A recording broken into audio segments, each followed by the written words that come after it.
get ready for Mahomes? I mean, the guy's seen it all, right? He's got like every skill imaginable. So like, where do you start? I'd be lying to you if I said it wasn't hard. I do think,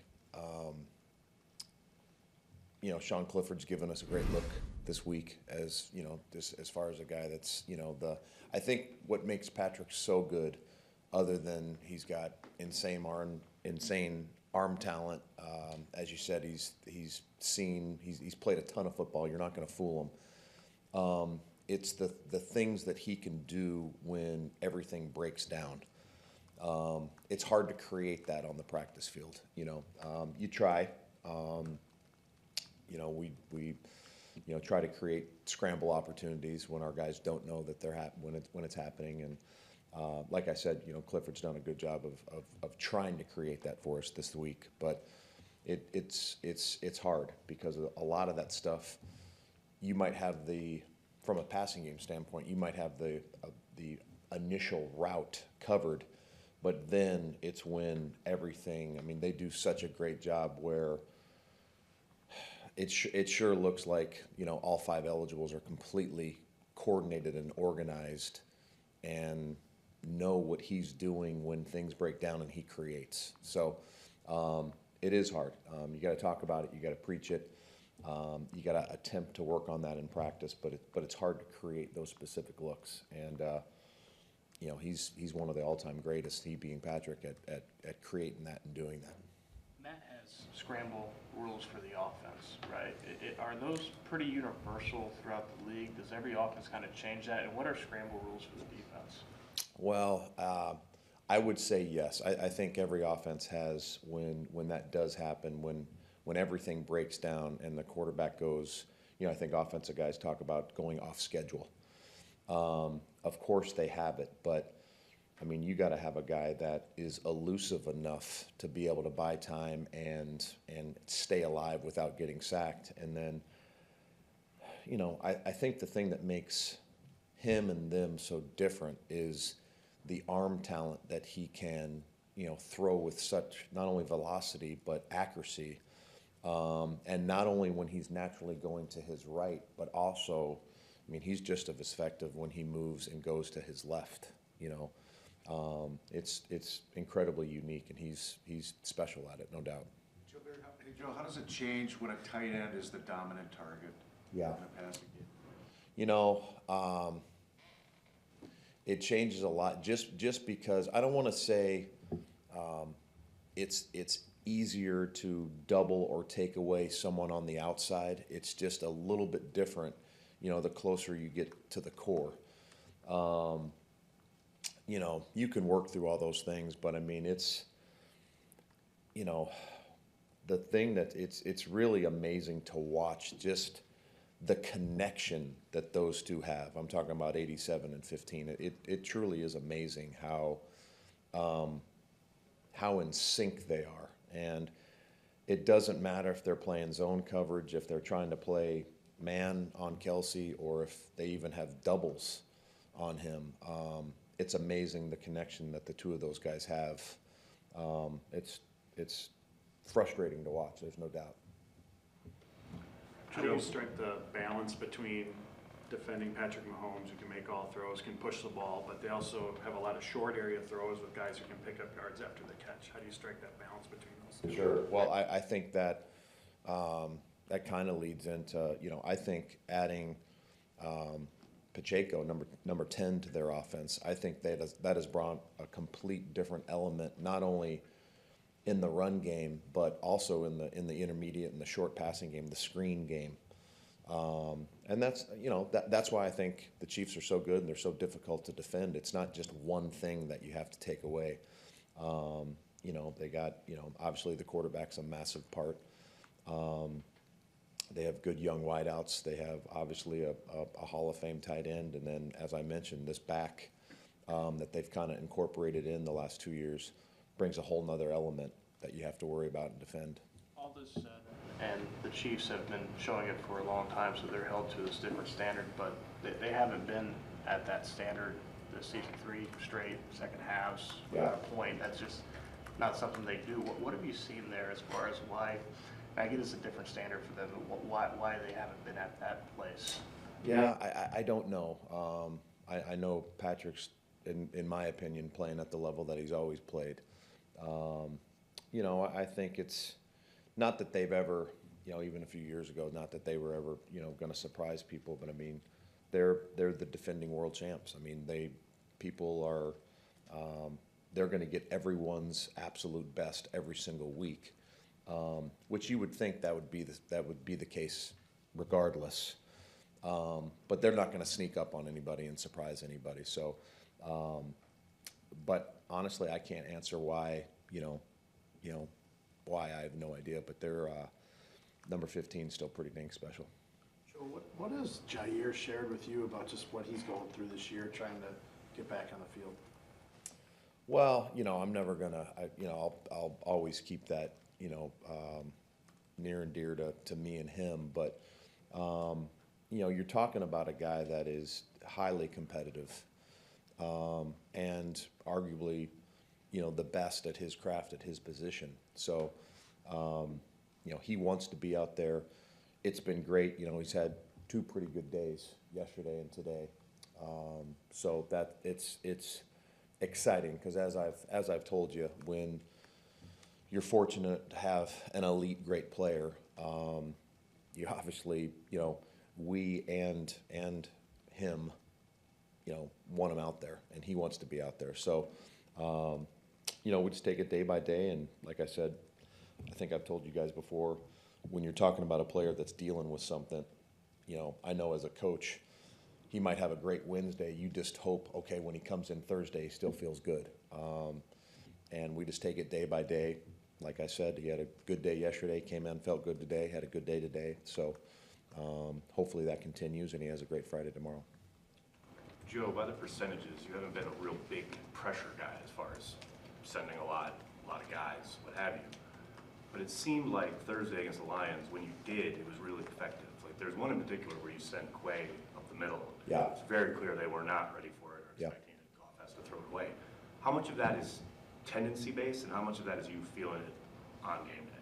Yeah, it's a great question. I think it's a little bit of both. I think you always go into a game no different on the offensive side of the ball. They have all your percentages and all those things. We have all of theirs. We self-scout ourselves just like they self-scout us. But then also, I think in the course of the game, it's field-based as well. And I think in a perfect world, especially the way we were rushing just with 4 last week, just winning one-on-one rushes, that's a nice problem to have because you don't have to rely on it. But then when you can choose to bring 5 or 6, whether the percentages show to do that or just the feel in the course of the game, it's nice when it worked out. But that was only thing that would have been better if Quay would have been able to sack him. But he had to dirt the ball, so it was effective. Do you guys chime in at all, like on the headset or next to you? Like we should send this guy now or anything like that? Oh, of course. You talking about from a staff standpoint? Yeah, we have a great game day open line of communication. As far as me and the entire staff, and we're constantly talking. Not necessarily so much during a series, but definitely in between series. I think the 8 of us have a great rapport, and I totally welcome that. We talk about anything and everything as the course of the game's going on. I'm guessing you're not going to tell us who's going to start at safety, but what does that decision come down to? Well, I think it comes down to a lot of things. And no, to answer your question, I'm not. But it comes down to preparation, the week's practice, the overall health of everybody. So, but I will say it's nice, as we talked about with Ja yesterday and today. It's been nice having Sav out there and Rudy back out there, and same thing I said. They had a really good Wednesday, and you just keep your fingers crossed that they feel good when they come in on Thursday, and they did. So hopefully we have another great compliment and another great day tomorrow on Friday. Joe, what kind of luxury has it been to have Jonathan though? Because there aren't a lot of teams that are going to have a 17-game starter from a previous season Yeah. to turn to. Yeah, I think it's big. I think it's, of course, the veteran player. I think it's when you got a guy that comes to you and Jonathan started out the year as a backup, but he was a guy that was a backup, whether he was our third or fourth safety, whatever. He was a guy that had specifically, at least last year, he had played a ton of ball. So there's only one way to truly get that experience as a player, and you have to play. It's great to practice, and it's great to get mental reps and all those things, which you have to do. But when you actually have logged game experience, it's crucial. So it was, and Jonathan's he's been a stud the whole time since he's been here. Just one of those guys, just embracing whatever his role is. When he truly was a starter in waiting, he did a great job on special teams for us, and then every position that we've asked him to play or every role that we've asked him to do, he's done it full speed. So it's pretty cool. I was going to correct you. And his wife's pretty sweet. He's married to a gold medalist too, so that's even better. I was going to correct you when you called him a backup. It's a starter in waiting around here, right? I didn't say backup. You did the first time you did. Did I? The tape, yeah. Oh, you should have corrected me. I was going to try to, but he had a good line after that. So do you know what you're planning? You're just not telling Bill? Like, is that how that works? Like, you have to go through the week to prepare, so you have an idea of what. Oh, of course, yeah. We have an absolute plan. I'm just not going to tell you guys what it is. I'm curious about another thing about your job, though, because we've asked you some tough questions over the years. Obviously, whether you were Don Capers or Mike Patton, fans get frustrated with defensive coordinators. That's kind of what happens. Sure. I'm wondering, I know you're focused on getting the job done on Sunday night, but has it been nice to have your guys play pretty darn well and to have it not be, boy, Joe Barry, what's going to happen with him? Like, you've faced a lot of those questions from us. Has it been a gratifying year thus far that you guys have kind of played pretty good football? Yeah, but you guys know. It's in this league. This league is hard. It's week to week. But absolutely it is. I think it's for everybody involved.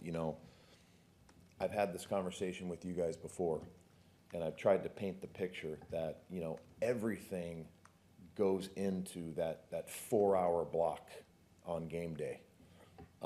Literally every minute of the day, Monday through Saturday, and it's for everybody involved. Not only people calling the game, but people playing the game, the coaches. Everybody, fans. It's hard when things don't go well in that 4-hour block on Sundays. So, but that's what the league is. That's what makes the National Football League so great. So. And yes, to answer your question, it's I think it's incredibly satisfying for everybody involved when you do win a football game, because it's hard to win games in the National Football League. It's hard. Do you also think, and again, I don't know how different it is for you, and there's a bunch of things that have gone into you guys playing well, but do you think it's helped to be upstairs instead of being down? Do you think it's been or do you think that's been a non-factor in maybe how things have gone? I don't buy into that. I will answer it in the sense that I've told you guys from the very first time, I really do enjoy being up there calling the game. I think it just allows you just so many other elements to the game that you can have when you're up there compared to. Now there's parts of it that I miss too. The interaction with guys, being able to grab an iPad and go down and sit next to Dre and draw something up with them. But yeah, I think it's been a great experience, and I love it. I'd like to think that it's not I'd like to think if I was,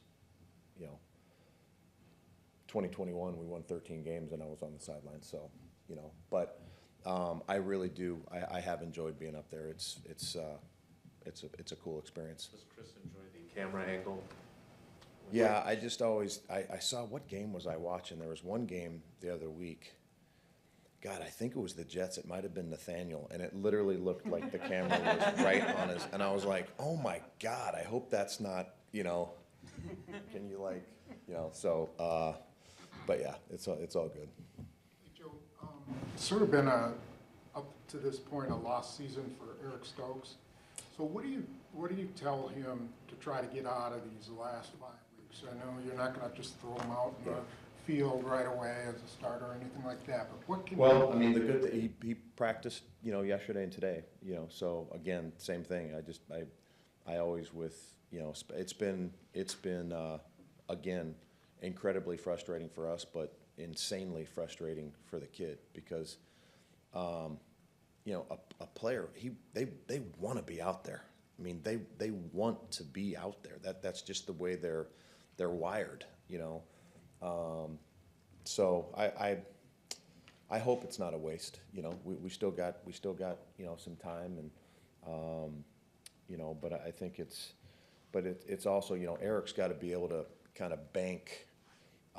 He hadn't played football since, you know, November of last year, so you know, he's got to bank days in a couple weeks, and then, you know, hopefully we can get him out there because it's I think we'd all love to have C21 out on the grass for us.